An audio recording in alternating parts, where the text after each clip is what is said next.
Hey everyone, Ashley Mailloux and Gino Buccola here with the Daily Racing Forum. We're going to take a look at race number 9 this Saturday out at Gulfstream Park. It's going to kick off the late pick 4, but it's an important race, Gino. It's the Grade 3 Swale at 7/8 of a mile here on the main track, and a little bit of a compact field here, but a couple of names are pretty strong ones based on their last out performances. That includes Donut God, who's now 2 for 2 in his career, and then even more towards the outside, Gunmetal and Grayscale, both winners on debut.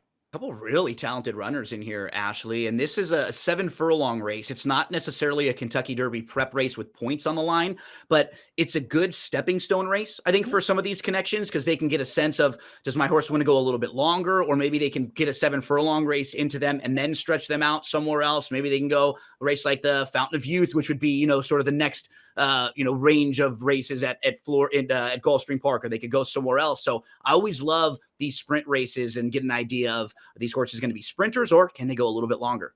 Yeah, a little bit of a deciding factor in their young careers for these newly turned 3-year-olds. We'll take a look at the time form U.S. pace projections here. A fast pace is expected. Maybe Macho music from the inside for Rohan Crichton will be involved.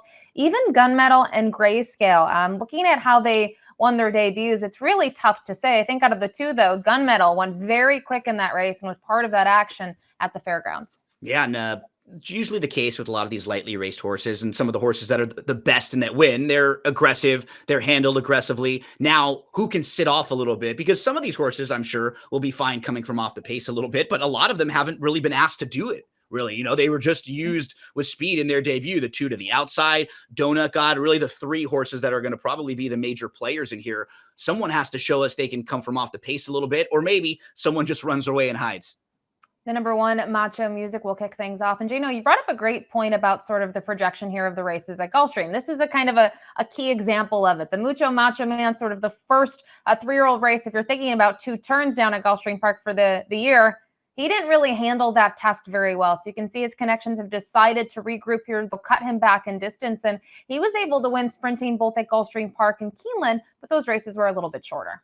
Yeah, and I think the cutback will help him. I think he actually can come from off the pace a little bit. The blinkers on give him a little bit more focus in this spot too. I'm just a tad worried about the draw. Being down on the inside in a race where there's a lot of speed drawn to the outside, I think they'll have to make a decision early on and either be very aggressive to try to get away from as much of that traffic, or maybe take a hold and kind of grab and take back and try to use some different tactics and come from off the pace, because directly to his outside, he's going to be dealing with the fast horse like Donut God.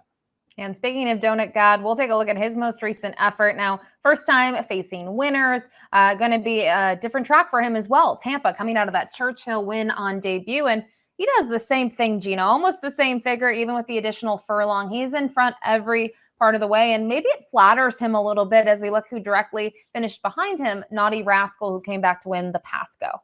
Yeah, and one thing that's interesting too, for horses like this who are good and talented, and we've seen 2 for 2, he's gonna have his 3rd different rider in as many races here. Just something to point out. Gaffleon will jump aboard.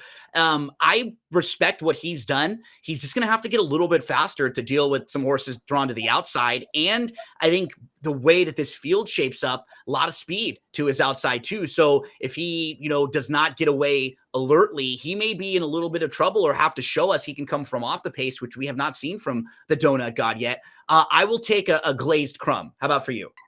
I like the donut that's covered with chocolate and dipped in sprinkles, because I'm like a child. Yes, so that would absolutely. be my choice. Okay. But the number 3, Maitre D, may have a little bit of what you're talking about, may be able to sit off of it a little bit, unlike Donut God has shown us to this point. Big question, though. Different surface, Gino. This is the synthetic at Turfway Park. Now has to take that form and try to translate it to the dirt. Yeah, you know what I'll say? Visually was very impressive, and I've seen you have some good success over at Turfway Park. You know that track very well. One thing I've noticed about it, and I think synthetic tracks in general too, sometimes the speed figures on those tracks will just be a little bit lighter, because you don't get as fast running times as you will on like traditional dirt or a horse on a sloppy racetrack. Sometimes they'll go a little faster. That means the speed figures are a little higher. If you watch the race, it was pretty impressive. And if you like horses coming out of the races at Turfway, don't be discouraged if sometimes their speed figures are a little bit lighter, because the last few years, that track has become very competitive, big fields, and those horses come out of those races and generally perform pretty well. So I wouldn't be shocked to see this horse able to, just like you said, Ashley, pass some horses late and be able to hit the board in here. Interesting to see John Velasquez booked to ride that Doug O'Neill trainee. The number 4 Fire Pit up next. It's tough to make a case for him in some ways. His win on the dirt, 4.5 furlongs. Most recently, though, was able to win at a mile on the turf, and that was his most recent win. You go to those last 2 efforts, they've left something to be desired, Gino, and I just wonder kind of the thought process here in the best case scenario. It's a little tough for me to see him being a major factor here. Completely agree. Just a really tough read. The 3 tried in stakes races, but those races were on the turf and on the sloppy track. But his best races are on fast dirt, but they were way earlier in the career, going much shorter. Just feels like he's in a strange spot. I need to see him be a little competitive against a group like this first, Ashley. And another horse sort of switching things up is the number 5, Gate to Wire, who was able to win on debut, sprinting on the turf at Saratoga. And then since then, some tough spots. Was second in a grade 3 behind Menti, then tried the Breeders' Cup Juvenile Turf Sprint. And then after having a little bit of time off, they switched surfaces. They went to the synthetic at Gulfstream. That didn't work. He took a lot of money in that spot. And now they'll try the dirt. He is a son of Monies, though. He's kind of a wild card in here. I'm curious what price he will end up being, because I think if you're looking at this race and maybe the 2 horses to the outside take a lot of money, maybe a horse like Donut God takes money. If this horse gets a little forgotten about and kind of falls through the cracks, he's a horse who first time on the dirt, maybe you could see sitting an okay trip and passing some horses. So I think price should really dictate how you want to use him, because I don't want him to go Gate to Wire. I would actually like to see him sitting off the pace if you were someone that wanted to play him. Yeah, and I think that's sort of key when you look at the first 2 races of his career. He was able to rate, and maybe he'll be able to do the same thing here. The number 6, Gunmetal, very impressive last time out, was chasing blistering fractions when you look at them early, 21-4, 44-4 for a final time in that 6 furlong event of 109-4. And he still was a length and a quarter clear. And when you look at the figures, a 96 is certainly going to catch the eye. So based on just that speed figure, you pointed out a 96 Beyer speed figure, there for 3-year-olds this year, only one other horse has run higher than a 96 since January. So if he just ran that race like 3 or 4 days later and it was this year, he would be right on the top of the list. If you look at the Beyer speed figure portion of the DRF website, you can see all the horses who have run this year. He would be right in that top range. Now, does that mean he can come back with that same effort? Is he going to regress a little bit? What we know is he's capable of that type of an effort. He has a ceiling as high as only few 3-year-olds we've seen so far this year. So I respect the heck out of him here, Ashley. I also like the fact that he wasn't like incredibly aggressive. He sat a little bit. He was patient. So I think that could show if a couple of these other horses go, he might be one that will have no problem sitting off a little bit. Really respect the heck out of him. He's going to be tough in here. And just something to note when you look at him, right? He was able to score on debut at the fairgrounds, but then he went back to Payson Park. And as we think about horses coming elsewhere, they may have missed training. That hasn't been the case for him. So just a nice little side note there on Gunmetal.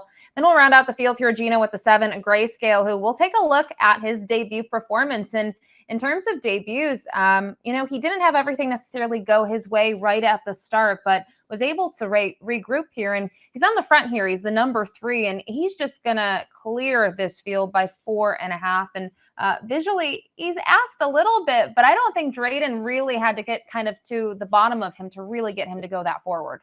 Yeah, and he kind of had not the smoothest of start, but then a really quick recovery, was able to move up the inside. And so a lot of times when their horse is drawn down to the inside and they get kind of pushed through like that, I don't necessarily know if he's a need the lead horse. I think he might be able to kind of sit off okay to the outside. I really like the fact that he's proven at Gulfstream.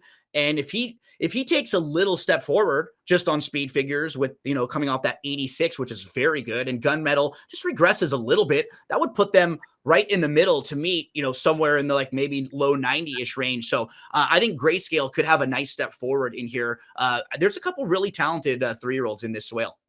Top pick time here for the Swale, and curious to see. Okay, so we have similar thought process. The outside of the starting gate seems to be maybe where it's locked and loaded. You have the 6, Gunmetal, who's my top pick. You go to the 7, Grayscale. Yeah, I thought we might be able to just get a little bit more value on Grayscale, but I think both of them are really, really nice. I like what Gunmetal did in that debut. As I pointed out, one of the best speed figures we've seen so far for a horse in his age group. Grayscale, who I'll have right on top. And then underneath, I'll use the 3, Maitre D, who I was kind of talking positively about coming out of that Turfway race. I think could sometimes be a little bit better than their speed figures. And I love me some Dougie Fresh. Anytime I can throw a Doug O'Neill runner in, I will do that. So 7, 6, 3, 1 for me, Ashley. And you can see outside of 6 and 7, we think the field's wide open. I go with 2 different horses underneath the 5 for Todd Pletcher. I just find this intriguing move now to try dirt and to try it against stakes competition. I think might bode well for him, especially with his running style. And then the 2 as well, I thought was maybe a little bit of a interesting horse. We know he's 2 for 2 so far in the career. So nice edition of the Swale this Saturday at Gulfstream. 7-6-3-1 for Gino, 6-7-5-2 for me. Good luck.